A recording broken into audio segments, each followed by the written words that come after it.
Welcome to Leadership and Learning, the podcast where we help leaders design learning strategies that fuel growth. I'm Jeremy Robb, a Fractional Chief Learning Officer, or CLO on demand, helping startups and scaling companies align people, performance, and purpose. So today we're going to be exploring the impact of motivation and how wellness can increase motivation at all levels. So what do I mean by that? Motivation, if you've followed me before, you know what I mean by motivation. I always talk about Maslow's 5 levels of need. And in this particular case, we're going to be talking about how to meet those needs, how to explore different ways of meeting needs for everyone within your neurodiverse organization. And then as a leader, how you can make a difference and bring all this together. Okay. All right. So first off, I want to apologize for those who have been waiting for videos. For the few of you who are subscribed, I have been working on a lot of other things in the background and had some family issues. But I'm really excited to be back, and let's go ahead and dig in. So we've talked about Maslow's 5 levels of need, and those 5 levels of need are survival, security or safety, then social interactions, and then the need for ego or recognition or esteem, and then finally purpose, which is where you want everyone to get to. Okay, so we'll talk about each one and explore that, and we'll move on from there. So first off, the first level is survival. So survival means that you need enough resources that satisfy food, shelter, water, and heat. Okay, you're living to live, and you're working to live. You're paying your house payment or your rent. You're paying for food, medical, all the stuff that you need in order to survive. Okay, that's what survival means. All right. Now, if someone joins your organization, they are initially joining at a survival level. I mean, they just got the job. They want to have the job.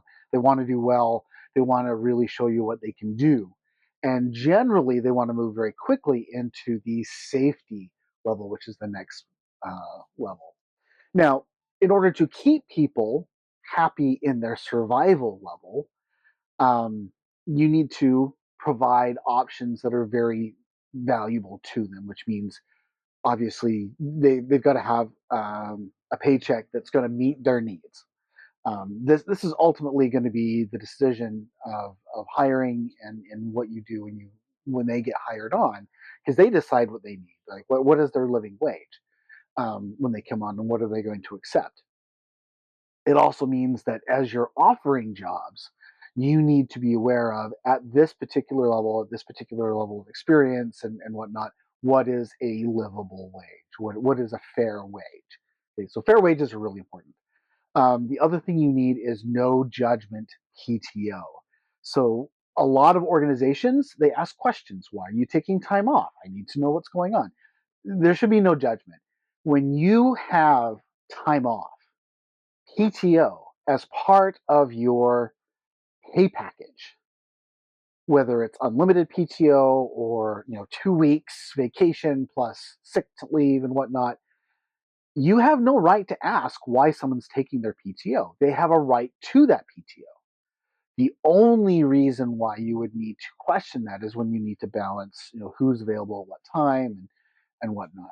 So, and that's something that you can work out through scheduling and through your scheduling policies. But you should never ever question why someone is taking PTO and if it's a good enough reason. That's part of their pay package. They have a right to it. Okay. And then you need to support life changing events. This is something that's going to be really important. At a previous job that I had an employee that uh, had a huge life changing event. Uh, this employee was diagnosed with a malignant form of brain cancer. And he needed to take a significant amount of time off because he had to go through surgery and radiation therapy and stuff like that. We supported it. We made sure that he was taken care of because at that moment he was quite literally in survival mode. He was doing what he needed to survive.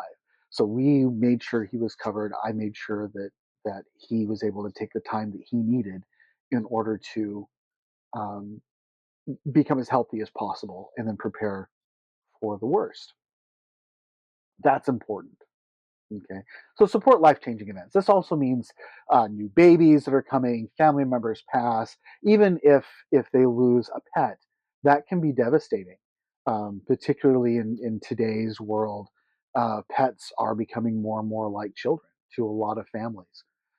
So you need to support them. Make sure that they know that that's going to be okay, and that they can take some time off and then come back, and that they're not going to lose their job. That's going to keep them in their survival mode easily during that life changing event and move them very quickly into safety. Okay. So, with the safety level, what you're looking for, in this case, employees they've gone through survival, they know they've got their job. Now they want to show you that they can do it well. So at survival mode, they just want to do the job, right? Bare minimum, I'm just going to do it. And quite frankly, at survival mode, if you are not supportive, if you do not help them through the support of what they're doing, then they will jump ship very quickly and very easily. And I've seen this happen in a lot of careers. In my own career, I jumped ship very quickly when I did not feel that a role was survivable. So um, you got to, when you make that effort, it's going to make a lot of difference. So safety, now they want to show you that they can do the job well because they want to make sure that they keep their job. At this point, they're building resilience, right? Because they want to build that levels of safety and security within their career. And that resilience is what's going to serve them in the long term. And this is what you need to build in order to help them become more and more um, valued, right? So things that are very helpful here in the safety is providing flex time. Let them work when they're most productive. They can balance work with their general life. Really, ultimately, as long as they deliver on their KPIs, they're set because they're doing their job and they're doing it as you need them to do it and as they need to do it and as they can do it best. This helps them become more comfortable in the role because they know that they can do what they need to do at the right time. Okay. Next is work-life balance, for real. So I know we hear a lot about work-life balance and, oh yes, we're going to do this. And really what it means is I should be able to text you at any time and you should do a job. In a lot of companies, in a lot of countries now, that's illegal. You can't do that. You can only contact someone during normal business hours. Okay. Employees are contracted for 40 hours of work per week. That is the exception to what they're doing. And even with so employees are contracted for 40 hours per week. That is the standard work week for the most part. This is changing in a lot of organizations in a lot of countries and in a lot of areas. So, obviously take that with a grain of salt. But for all intents and purposes, an employee works 40 hours a week. That is a standard work week. Okay. Now, even with your salaried employees, your exempt employees, they're exempt from overtime or anything like that, and they generally do work uh, as as projects need to be completed, and they work to complete the project. But working over 40 hours a week should really be an exception rather than the rule. If you keep working someone more than 40 hours a week beyond that, you are taking time away from the rest of their life, and they will burn out faster than if they work just their usual time. So now there are times when, frankly, just working um, 40 hours a week is not going to work, right? The project needs to be done. You're in a rush. There were delays, and now all of a sudden you've got to hurry and get some stuff out, and so someone's going to have to work maybe 50, maybe 60 hours, maybe even 80 hours in a week, which hopefully no one's ever doing that. But that may have to happen. That's okay, as long as you allow them to flex that time somewhere else, right? So if they have to work extra hours one week, let them take those extra hours off the next, or bank it for another time. That is going to really help someone feel safe in order to do and really balance out their time, and then put in that little extra for your role and for your needs at the company. Okay. And then finally, respect your boundaries for the employees. Let them know that you're only going to contact them during normal working hours, and you're not going to give them something last minute to do on a Friday just before the end of the day, and then they have to worry about it during the weekend. Respect those boundaries. Let people work through stuff and do those things correctly. Okay. Lastly, plan for time off, right? Um, Actually, not lastly, plan for time off. You should, this is like bare bones. Every manager should be doing this. You should know exactly how many people are working, when people are taking their time off, and plan for that time. If projects need to be done at a certain time, you need to plan based off of your resource availability. That's on you. If someone all of a sudden goes sick, or if someone's on vacation and all of a sudden you've got a project that's due last minute, and it's right at the end, you shouldn't call someone back off of their vacation to get something done. You should have planned for that as their manager. I mean, that's just resource allocation and resource management. Um, and it respects your employees when you do that properly. So keep that in mind. Lastly, encourage safety in groups through your employee resource groups. Okay, this is for employees who have like-minded interests or needs. Um, you'll see a lot of these specifically for folks who have who are part of the LGBTQ plus uh, um, community, those who are of a certain racial group, those are a certain religious organization or religious group or religious mindset. Um, you'll also find this for folks who are neurodivergent, for folks who are have physical disabilities. Um, but you could also set up networks and employee resource groups for groups that have common interests. Include this. This is important to build camaraderie, and it helps people build social connections within your organization, which moves them beyond the safety net and into the next level, which is social. Okay. All right. So, social needs, number three.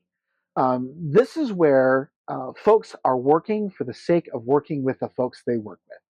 So it's that social relationship, that social connection, that social organization within your team that helps people work together as a team, right? When you talk about teamwork, or you talk about taking one for the team or something like that, they're doing it because of those social relationships.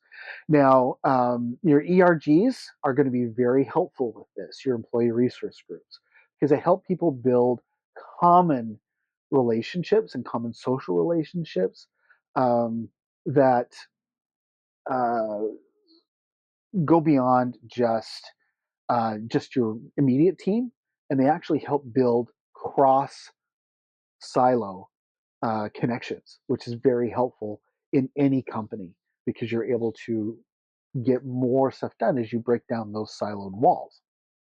Okay, there's a really good example of this that I heard when I was at DevLearn.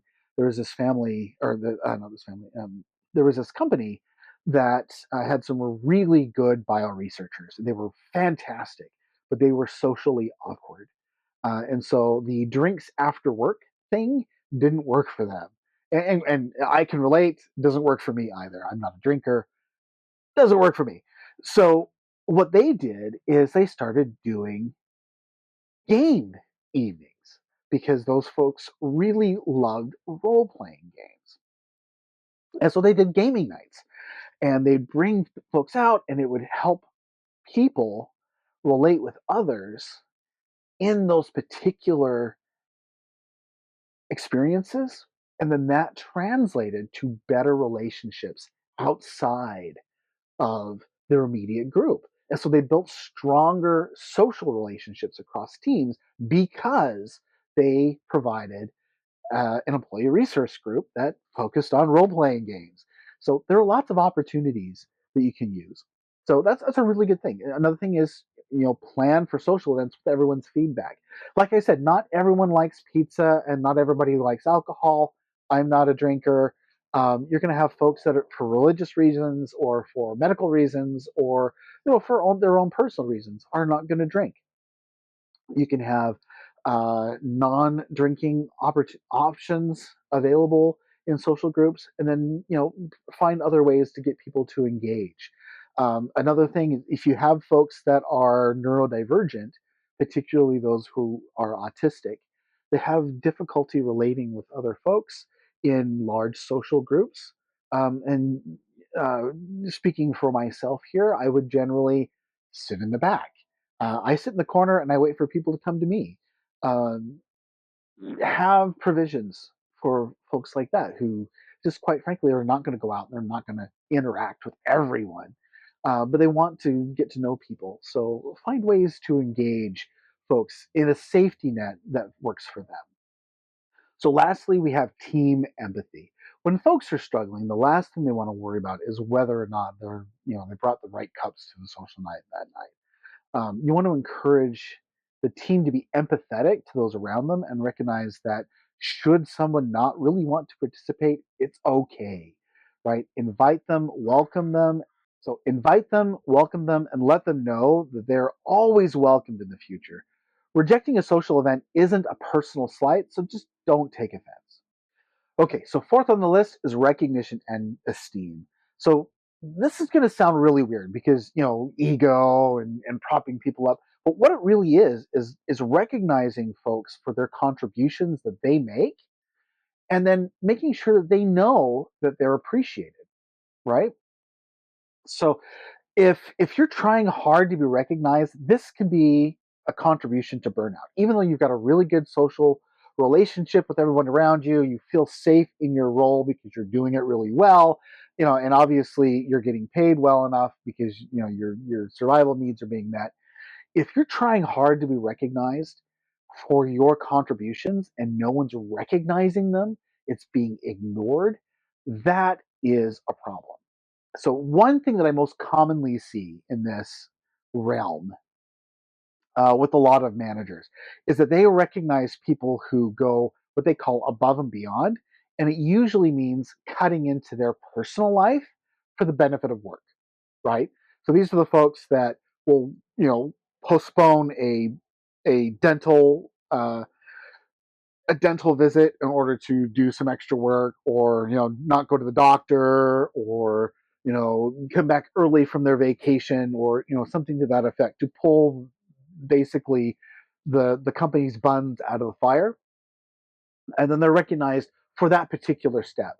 But the folks that are doing the work and working hard and are going beyond what they normally would do, and I'm thinking, so for a really good example of this, I had an employee that was brand new to the team, and they were working really, really hard to learn as many courses as they could to deliver within a short amount of time. And normally we had we'd give you about a quarter to ramp up and get certified and everything like that. This employee within the first month had certified, had ramped up, and was ready to start delivering, and delivered their first class and did an outstanding job. I'm not talking perfect score outstanding, but they did an outstanding job. So that was something worth recognizing.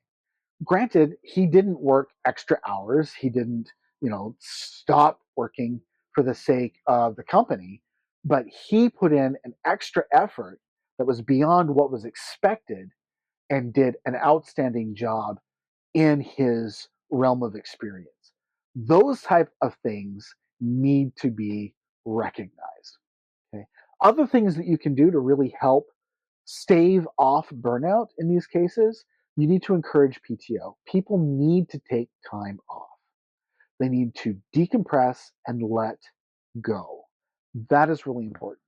Um, Sometimes that's pretty much standard depending on where you live.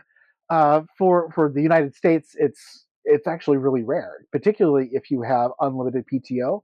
That means people take less PTO, which is really weird. Be mindful of that. Also, be mindful of the type of recognition that you give. Why are you recognizing someone? Is it because they just did their job? Is it because they pulled your buns out of the fire? Or is it because the work that they're doing is exceptional for their level of experience? Think about that. Because a lot of times you'll be recognizing people who are, well established, and you're recognizing the same two people, STP, right? The same two people are always going to get the same kind of recognition. That demotivates everybody else. You want to make sure that you motivate everyone and find ways to recognize everyone for the exceptional work that they do. And if they don't do exceptional work, encourage them and encourage them with the option of getting recognition. Okay. So once they feel comfortable with their recognition, and they've gone through all four levels of Maslow's levels of need, and now they're at the top five: purpose. The reason why you want to get people to purpose is because once someone gets to purpose, they're motivated by what they do, not what they get out of it. That makes sense. So these are the folks that if you are, let's say you're a drain cleaner and you unclog drains, you're a plumber, you're just unclogging drains. These are the folks that love unclogging drains for the sake of unclogging drains. They would do it for free if they had to, because they absolutely love doing this. Now, this, of course, is, you take away their survival, and all of a sudden they're in survival mode, and it's going to take this away. But they do it because they absolutely love it. They're dedicated to what they're doing, right? So what you want to do is provide wellness options that reinforce their feelings of purpose. And this can be lots of things. Charitable giving can be something that can be very important. Allow them to provide charitable donation options through payroll and matching programs. When I worked for eBay, they had this program where you could volunteer a charitable organization for I thought it was like a one-time donation, and it turned out to be an annual donation. And it was really, really cool. And it was one of the things I loved about working for eBay is that they were dedicated to providing funds to charitable organizations, provided those charitable organizations brought actual value to the community. The charitable organization that I donated to, that I had them donate to, was a it was a community health organization that provided free health care to those who could not afford it. And the donations that were provided by eBay allowed them to triple their coverage, which was absolutely amazing. So stuff like that is really powerful, and it really helps people work towards their purpose. Another one is volunteer work. It's just like charitable giving, that allows employees the opportunity to share their unique talents with those who most need it. Providing and supporting volunteer work, a lot of organizations will take this a bit too far, and I'll say a bit too far, because what they do is they then have people log their volunteer hours because they want to keep track of it. No, don't do that. And the reason why I say that is because volunteer work is best done when it's done anonymously. Just allow people to do it, support them when they do it, and then champion them when you feel when they feel it's exceptional, it's acceptable. Lastly, really respect the anonymity. When you're dealing with charitable giving or volunteer options, and service projects, uh, support the anonymity of that, because there's power in being anonymous and doing things for the sake of doing it and not for the accolades. Respect that.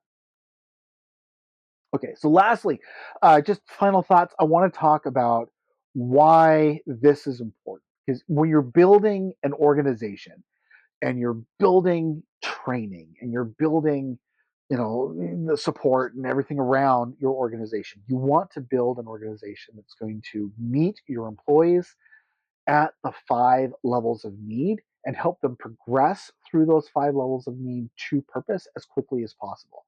Purpose is the final goal. Like, that's where you want them to go. If you don't get them there, then you're going to have folks burning out very quickly trying to get there, because everyone wants to feel motivated by what they do. They want to feel like what they do makes a difference in the world around them. And if they're spending so much time pushing through survival to safety to social to all these other areas, that's a lot of effort, and that tends to burn people out quickly. So work with them, be supportive, and uh, and you're going to see a huge change. So anyway, thanks for listening to Oh, jeez, airplane. So thanks for listening to Leadership and Learning. I'm Jeremy Rahm. We'll see you next week for more insights on learning leadership for